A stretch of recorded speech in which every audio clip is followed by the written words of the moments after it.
My family is cursed. A clown shows up at everyone's 10th birthday, but no one ever hires one. My earliest memory of the clown is from my cousin Jake's 10th birthday party. I was only 5, but I distinctly remember the commotion surrounding the clown. I remember my parents preparing me before we left the house, and on the drive there. There's going to be a clown at Jake's party. My dad said, "Just be nice, all you have to do is be nice." My mom added. I didn't understand why they were so worried, why my mom kept wiping her hands on her dress the entire drive to Jake's house, or why my dad kept taking deep breaths. Weren't clowns supposed to be at birthday parties? When we got to Jake's house, there was something going on. The kids were running around the backyard and jumping in the bouncy castle, but the adults were standing around in silence, their eyes darting back and forth across the yard while some of my aunts and uncles walked in and out of the house periodically. It was like they were all waiting for something to happen. As I jumped in the bouncy castle along with the rest of my cousins, I noticed a movement in the bushes near the gate that led into the backyard. I continued to bounce, trying to get higher each time in order to get a better look at whatever was there. Finally, I saw the clown appear from behind the bushes and watched as he unlatched the gate. I stopped bouncing and tried to maintain my balance as I watched the clown step into the yard and close the gate behind himself. I pushed my fingers through the mesh in the bouncy castle and pressed my face against it, staring at the clown as he scanned the backyard until his eyes landed on me. He stared at me for a few seconds and I stared back, not really knowing what to do. Nobody else seemed to have noticed him yet, and my cousins continued bouncing around behind me. He was short, and he wore a curly, rainbow-colored wig. His face was white, and it seemed like his skin was naturally that pale. It didn't look like paint at all. His lips were normal size, but bright red, and he had a giant, round red nose. His eyes were dark, so dark that I couldn't distinguish the pupil from the iris. He had 2 black lines that started above his black eyebrows and ran down his eyelids to the tops of his cheeks, which appeared to be inflated with something. They were round and protruding, with a pink blush on them. His skin was smooth, like porcelain. He wore yellow polka dot pants that were held up by red suspenders, and a white shirt with giant red buttons down the front, and red ruffles around the neck, chest, and sleeves. He wore shiny red clown shoes, and he carried a gift bag in one hand. I don't know how long I stood there watching him, but suddenly, I was being pulled out of the bouncy house by my mom. She dragged me to a table and sat me down in a chair in between herself and my dad. I continued to watch the clown as he approached my cousin Lisa and pulled out a pink balloon from a pocket in his pants. He blew up the balloon and then twisted it into a dog, handing it to her. She took the balloon dog from the clown and ran to her mom, my Aunt Chelsea, who grabbed Lisa roughly and dragged her away from the clown. There was an impalpable amount of tension for the remainder of Jake's birthday party. Our parents wouldn't let us stray too far away, and the clown stayed the entire time, wandering around the yard and handing out balloon animals or honking his nose for the children. When it came time to open presents, we watched as Jake unwrapped countless video games and action figures, along with a few clothing items. Once he finished opening the last gift from a family member, the clown walked up to Jake and handed him the gift bag he had been carrying around for the entire party. I watched as Jake's mom tried to stop the clown from handing Jake the gift, while my uncle held her back. We all watched as Jake thanked the clown and opened the gift bag, taking out handfuls of tissue paper until he reached in and pulled out the gift. "It's a book," Jake said. I saw his mom sigh in relief, and Jake turned the book over in his hands, looking at it. It was a small, hardcover book with a glossy dust jacket that had a drawing of a beach on it. Jake thanked the clown, and it walked away from him, through the gate, and away from the house. Once he was gone, Jake's dad snatched the book from him. I asked him about it later, but he told me his parents had thrown it out. I saw the clown a few times after that. At every cousin's 10th birthday party, he would show up in the same outfit every time and give them a hardcover picture book that their parents would get rid of. When I was 10, the same thing happened, and although I begged my parents to let me see the book, they declined. The night of my birthday party, I snuck out of my room and saw my dad go up into the attic with my book. I tried to find it a few times after that day, but he had hidden it well, and it was nowhere to be seen. I once asked my parents why any of us even had birthday parties, if they were so afraid of the clown, but they told me that the clown would show up anyway. He always knew. I didn't see the clown for a couple of years. All of my cousins had passed the age of 10, and none of them were old enough to have their own children yet. When I turned 20, my parents died in a car accident and I inherited their house.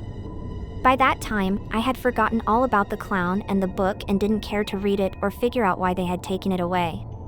And then about 12 years later, my daughter Wendy had her 10th birthday party. My wife knew about the clown, and we had already seen it appear once before at Jake's twins' birthday party. We had prepared Wendy and had given her the same warnings my parents had given me: be nice to the clown. About 30 minutes into the party, the clown jumped over the backyard fence and wandered over to the table where Wendy and her cousins were getting makeovers. I stopped myself from running over and stopping him. He looked exactly as I had remembered him. Not a single thing had changed, not even his outfit. I watched as he caught my niece Alice's eye and pulled out a blue balloon from his pocket. He blew the balloon up and then pulled out another blue one and then used them both to form a hat, which he gently placed on her head. I watched as she thanked him and he clapped his hands together and then continued to walk around my backyard. Nobody ever tried to stop him because we had always been warned not to. We were never specifically told what would happen if we tried, but we knew it was bad, and none of us wanted to find out what it would be. When it was time to open presents, I continued to eye the gift bag in the clown's hand. Once Wendy was done with opening the gifts given to her by family members, the clown approached her and handed her the bag. She took it gently and slowly opened it, digging around the tissue paper until she pulled out the book. "Thank you," she said, smiling at the clown. He took a bow and then walked away, jumping back over the fence. I let out a sigh of relief once he was gone, and I approached Wendy, taking the book from her. She didn't seem to mind that it was being taken, she seemed glad.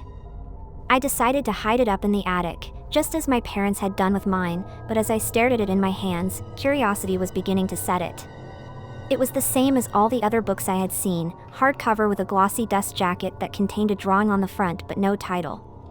This one had a drawing of a girl that resembled Wendy, standing in front of a birthday cake and about to blow out the candles. She had the same curly brown hair and green eyes as Wendy. I opened the book and noticed an inscription on the inside of the cover that said "Happy 10th Wendy."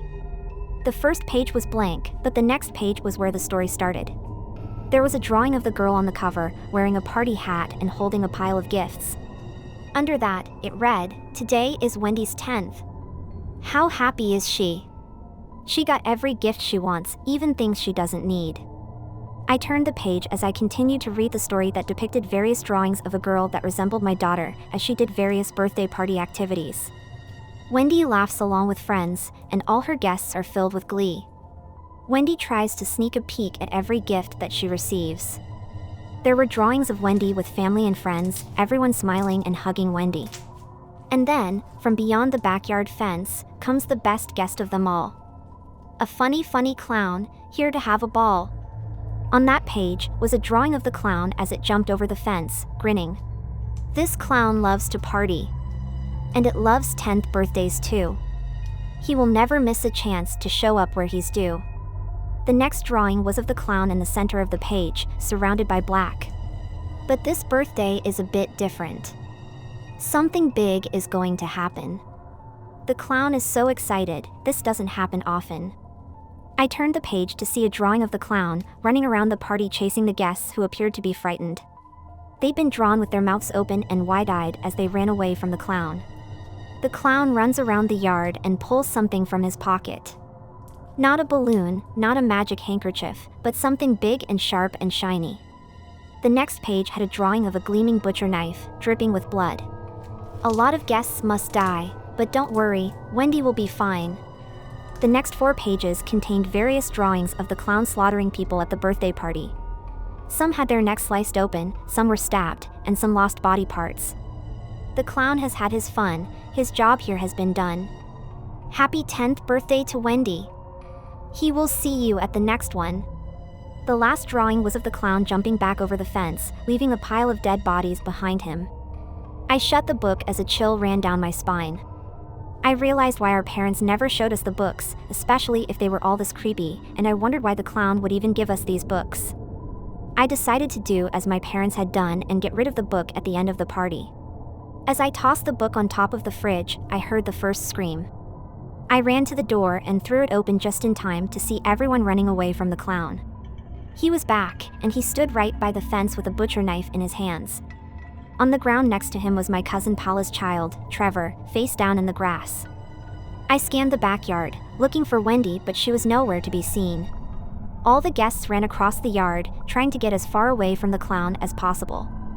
I watched as Jake tossed his children over the fence and into the neighbor's yard, followed by his husband and then himself. I looked for my wife, and I spotted her running towards me and into the house. "Where's Wendy?" I asked her, grabbing her arm. "She jumped the fence a while ago, she's fine. We need to hide." She dragged me inside with her as the screams continued. A few more family members made it inside and we hid in the kitchen and the living room. After a while, the screams died out and I slowly got up, opening the door and peering out into the backyard. "He's gone," I said as I threw open the door and walked outside. There were a total of 10 dead people. And a few minutes after the cops arrived, so did Jake, his family, and Wendy. I ran to her as I saw her coming up the driveway, picking her up into my arms. "I'm so glad you're okay," I said. I kept her by my side for the rest of the night as we answered questions. I didn't tell the police that I knew the clown, as they would never believe my story about the curse.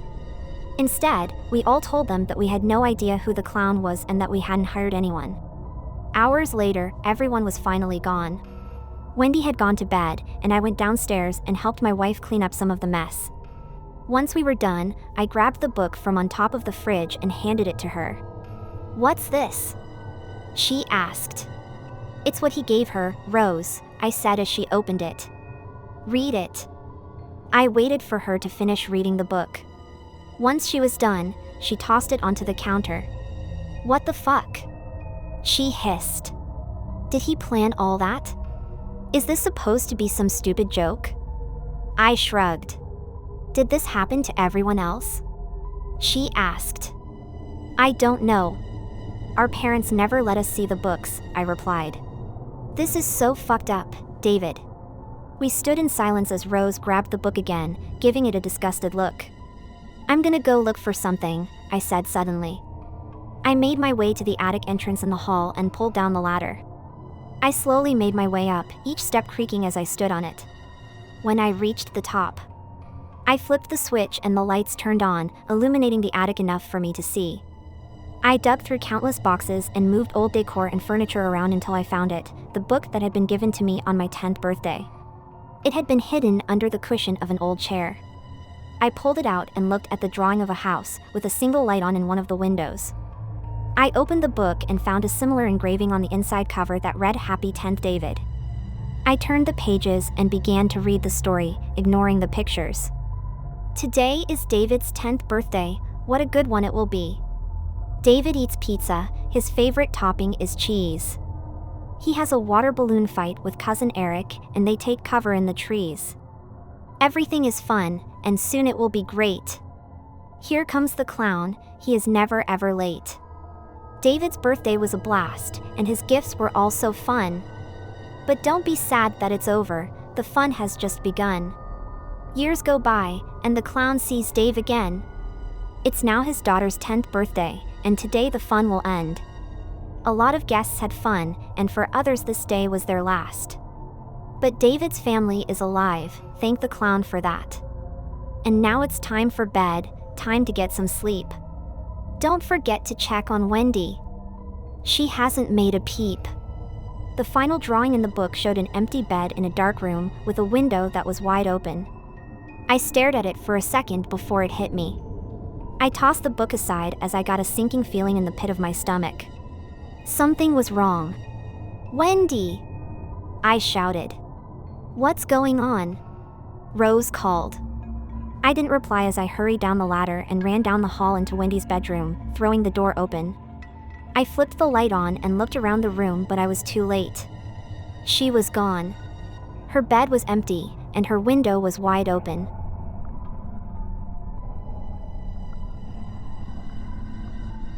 I saw him counting backward. I had to try to stop him. The first time I spotted the countdown man was on the bus to school when I was in 7th grade. I'd never seen an adult on my bus before, much less one dressed in a black suit, but no one else said anything, so I figured he belonged there.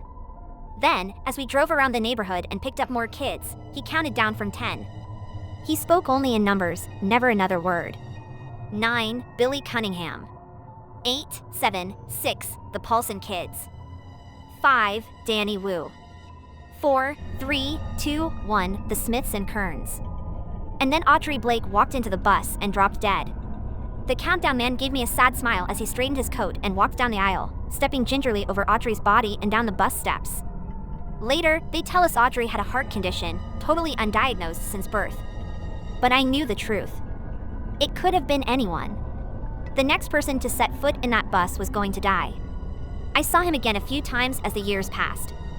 Once in a club the night I turned 21. I was going shots when I spotted him at the bar, watching the door and counting down. It was such a busy night that the whole thing took seconds. First, a screaming group of girls poured in for a bachelorette party. Then a couple came in, holding hands. The guy must have been half a step in front of the girl, because he was the one that dropped dead. After that, she was the one screaming while everyone else went silent. People died on airplanes, NBA games, school picnics. Once, it even happened on an elevator. The doors opened, and I saw him there. He smiled weakly at me, and then a pregnant mother entered and he said 2, 1. I stayed there, frozen in place as a man pushed past me and promptly fell to the ground writhing, foam pouring from his mouth. After that, I didn't see the man for a few years. I started to wonder if I'd even seen him. And then came my son Evan's 7th birthday. We held the thing at one of those family fun centers with arcade games, mini golf, and go-kart races. It was meant to be a surprise, so Evan and my wife were last to arrive. Everyone from his 1st grade class was there, already playing and screaming their heads off. I was so busy trying to get snacks set out that I almost didn't notice him until it was too late. The countdown man was sitting at one of the picnic tables, stonily watching the door. 3, 2, 1, he said as trio of teenagers entered the arcade through the open double doors. That's when I saw my wife and Evan walking to entrance. My heart nearly stopped as I sprinted for the door, pushing the teenagers out of my way as I went barreling forward. Stop, I was shouting. Stop. But Evan only got more excited as he saw me. He started running for the door, running for Daddy. Despite how far out of shape I've gotten, I dug down deep and sprinted faster than I ever had before. I collided with Evan right on the threshold, tackling him to the ground. He coughed, and I looked down at him, brushing the hair out of his face. Talk to me, I said. Talk to me. What's wrong, Daddy? He asked. Are you okay? That's when I heard the scream. I looked over my shoulder to see my mother leaning over my dad near the far entrance near the back of the building. She was calling his name and looking frantically around the arcade, calling for help. Of course, I already knew it was too late. The countdown man looked sadly at my father and then walked over to me. For a second, he met my eyes, and then he put a hand on my shoulder. His touch felt like ice. His eyes were trembling, and I could tell he wanted to tell me something, that he was desperate, even. But all he could say were numbers, orderly and deadly. It's okay, I whispered. I know it's not your fault. Then the man pulled his hand away and straightened his coat, walking sadly away. As he did, Evan watched him go. Daddy, he asked. Who was that man?